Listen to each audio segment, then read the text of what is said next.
Ya, beliau sebagai tentunya ya penguasa laut samudra kan mungkin akan lebih tahu lah hal-hal begitu. Ya, belum lama dia ketemu saya ngomong, orang melihatnya katanya udah Romo tenang aja. Saya lihat jelas kok di belakang Romo tuh ada Ibu Ratu gitu. Kalau untuk bencana alamnya ya, kalau yang namanya api itu paling-paling cuma gunung meletus lah, atau kebakaran hutan lah, atau apa lebih ke sana sih. Lebih banyak terjadinya di air, banjir, bandang, gunung meletus itu peringatan. Tsunami juga termasuk peringatan-peringatan supaya kita sadar. Salsabira, Anibal Marianyon, sama kami itu Wawa di situ. Bencana belum menunjukkan tanda-tanda berakhir, sehingga semua harus terus menjaga diri dengan sangat baik agar tidak menjadi korban bencana. Gunung meletus, banjir, hingga konflik antar kelompok akan terjadi sepanjang tahun ini. Beruntung gempa besar yang disebut megatrust tidak menunjukkan tanda-tanda datang, sebab wangsit dari pantai selatan belum terlihat kehadirannya. Tapi memang, hidup di tahun ini akan semakin berat karena ancaman krisis ekonomi yang sudah mulai terasa. Lalu, mungkinkah perang di kawasan Timur Tengah bisa berdampak hingga ke Indonesia? Apa saja yang bisa dilakukan agar selamat dari semua mara bahaya? Jangan dulu berlalu, masih akan banyak keganjilan yang terjadi di sini. Dan jangan lupa subscribe, like, komen, dan share, agar tak ada yang terasa ganjil di sekitar Anda.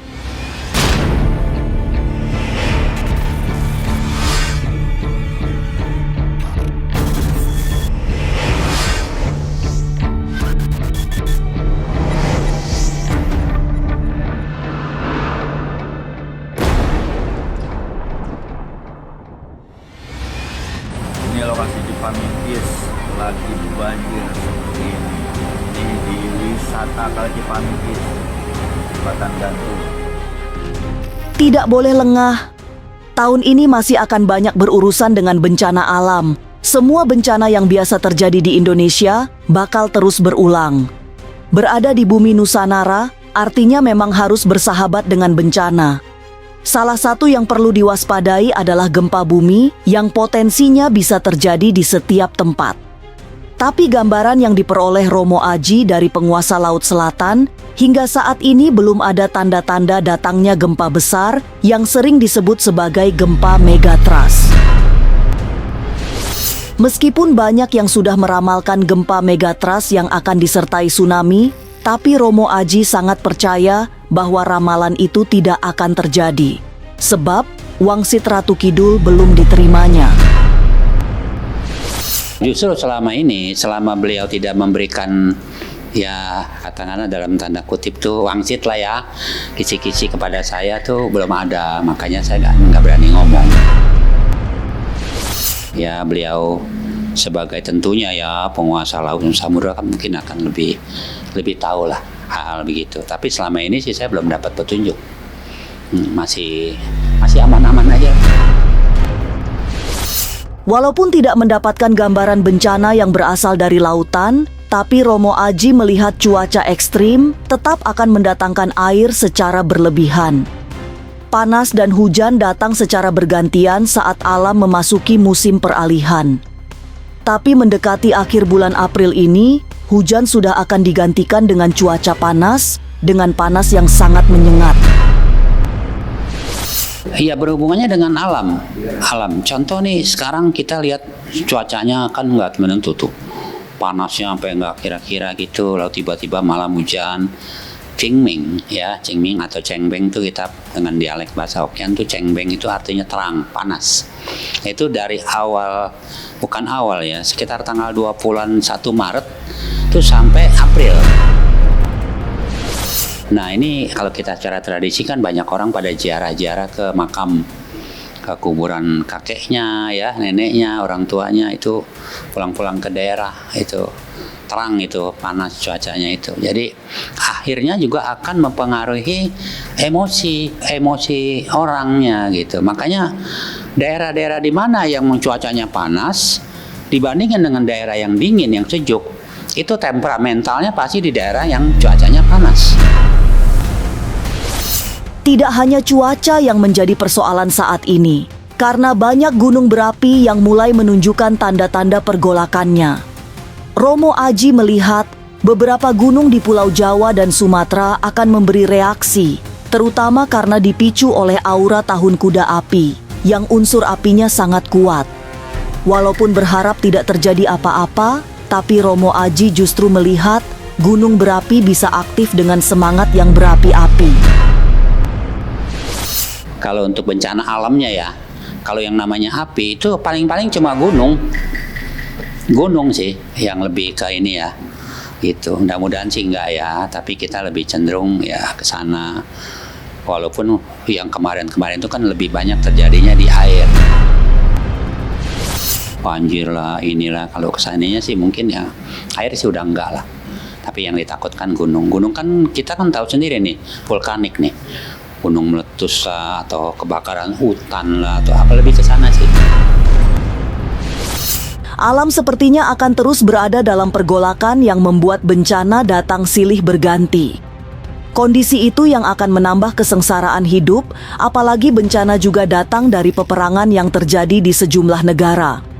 Konflik bersenjata yang melibatkan banyak rudal mematikan di kawasan Timur Tengah juga harus diwaspadai karena dampaknya bisa sangat buruk bagi Indonesia. Saat ini pun, dampak buruknya sudah mulai terasa, terutama dalam bidang ekonomi.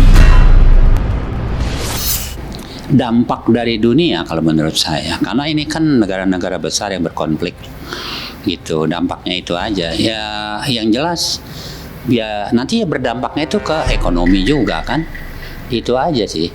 Ambisi-ambisi orang itu sebenarnya menurut saya, ambisi-ambisi orang kan, sebagai pemimpin-pemimpin yang punya ambisi untuk apa kita nggak ngerti ya. Akhirnya terjadi perang itu kan akhirnya dampak-dampaknya juga ada tuh, termasuk kita juga sebenarnya bukan nggak kena loh. Sekarang ini kan orang ekonomi aja terganggu karena perang tersebut. Bencana alam, konflik sosial, hingga ambruknya perekonomian menjadi gambaran buruk tahun ini. Tahun yang penuh dengan kesulitan, sehingga harus terus berhati-hati menjalani hari-hari. Lantas benarkah semua bencana yang datang hingga saat ini adalah peringatan alam? Jangan kemana-mana, tetap subscribe, like, share, dan komen, agar tak ada yang terasa ganjil di sekitar Anda.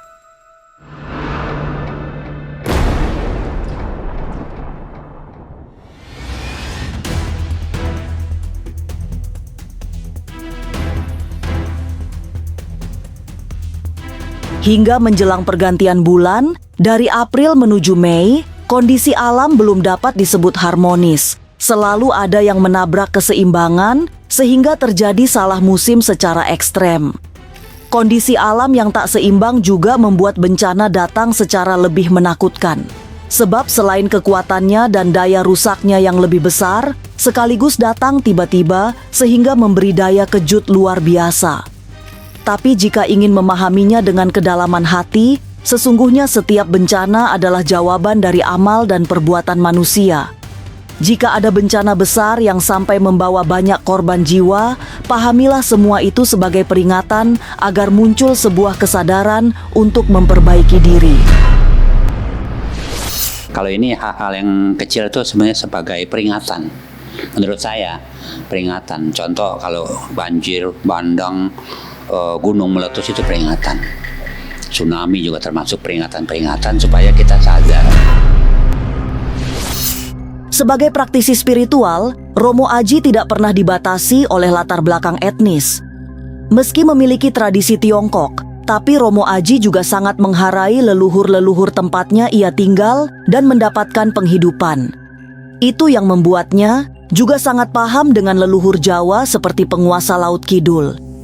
Penghormatan kepada leluhur telah membawanya pada kesadaran bahwa menjadi baik tidak pernah dibatasi oleh latar belakang etnis apapun.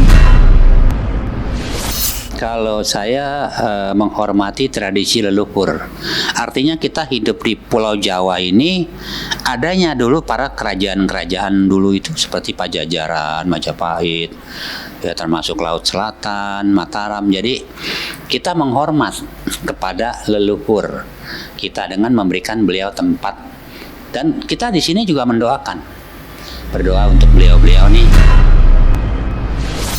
Penghormatan Romo Aji pada leluhur sepertinya bukan sebatas kata, melainkan dilakukan dengan penuh penghayatan, sehingga banyak sosok leluhur tanah Jawa yang juga menjadi penjaganya.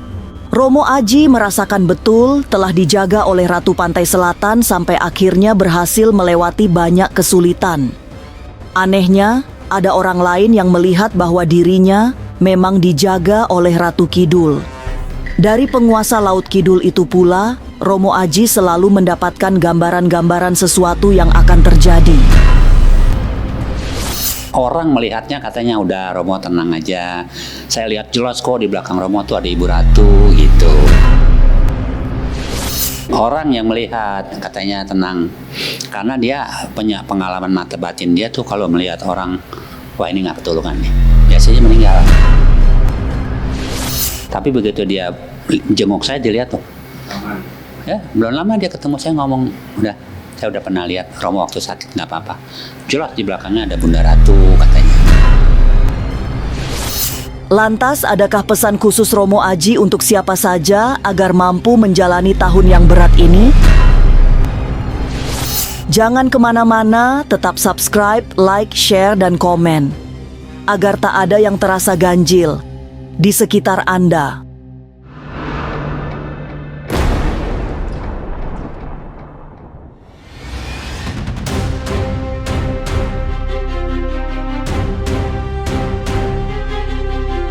Di tengah situasi yang penuh bencana serta deraan hidup yang tidak mudah, tata pergaulan manusia juga mengalami banyak pergeseran. Orang dengan mudah berkonflik demi menyukseskan kepentingannya sendiri-sendiri. Tahun ini juga akan diwarnai banyak konflik antar individu yang bahkan bisa merembet hingga konflik antar kelompok. Kalau konflik-konflik yang untuk urusan besar sekali sih enggak, tapi antar individu pun aja bisa terjadi pergerakan massa juga. Contohnya kan beberapa ormas lah, kita lihat sekarang LSM lah, inilah, itu kan akhirnya juga massa itu, ya. Dan kepentingannya apa? Ya ujung-ujungnya sama, persaingan, mau jadi pejabat, apa? Karena ambisi kan, semangat apinya itu. Tapi itu untuk menurut saya sih kebanyakan dari egonya ya, bukan kepentingan misalnya untuk rakyat, ini lebih ke pribadi sih sifatnya. Tahun 2026 memang bukan tahun yang mudah untuk dijalani. Selain penuh dengan bencana alam, banyak yang harus dibenahi dalam soal hubungannya dengan semesta. Kesulitan hidup yang terjadi sepanjang tahun ini juga dipengaruhi oleh banyak faktor. Terutama tahun ini berada di bawah naungan Shio Kuda Api yang mengisyaratkan untuk kerja keras penuh perjuangan. Untuk bisa mendapatkan keberkahan, dibutuhkan kerja keras yang gak main-main. Tidak boleh salah langkah, salah sikap, serta salah memilih kawan. Kita harus benar-benar berjuang, bekerja keras untuk meraih apa yang kita mau. Nggak boleh lalai juga, ya, terutama menjaga ucapan kita, tindakan kita. Ya bermula sih dari pikiran ya, pikiran yang baik akan melahirkan kata-kata dan tindakan yang baik. Karena itu akan menentukan nasib kita tuh nanti, gitu. Tak hanya untuk diri sendiri, Romo Aji juga menganjurkan kepada siapa saja untuk terus berbuat baik sampai kapanpun. Tidak ada kata berhenti untuk menjadi orang baik. Setelah itu, lakukan sedekah serta membantu mereka yang membutuhkan pertolongan. Khusus kepada yang sedang ditimpa kepalangan, segera lakukan prosesi melepas ikan lele ke sungai. 1, untuk pribadi diri sendiri. 2, menganjurkan orang untuk selalu berbuat baik. Itu pesan saya. Jadi apapun kejadiannya yang menimpa kepada tamu-tamunya ini, tetap diajarkan berbuat baik. Baik dia melepaskan makhluk hidup, baik dia membantu orang yang kesusahan, agar masalahnya bisa dibantu lebih cepat selesai. Kalau dalam kondisi kamu kesulitan, coba kamu beli ikan lele, beli belut, dilepaskan di sungai, biar kamu lepas dari masalah. Pangsen ya bahasanya. Tampaknya tahun ini memang harus dijalani dengan seluruh kemampuan bertahan hidup. Sebab banyak sekali persoalan yang bahkan harus dipecahkan secara cepat. Bencana yang datang satu demi satu juga belum kelihatan akan mereda. Jadi memang tidak ada yang bisa dipilih selain pasrah serta selalu memohon pertolongan Tuhan. Semoga kita semua tetap diberi perlindungan menjalani sisa tahun yang belum aman. Inilah ganjil yang akan menguak berbagai misteri di alam nyata dan tak kasat mata. Sampai jumpa pada episode selanjutnya dengan kisah-kisah ganjil. Setiap hari Senin, Kamis dan Jumat pukul 5 sore. Tapi sebelumnya, jangan lupa subscribe, like, share, dan komen. Agar tak ada yang terasa ganjil di sekitar Anda.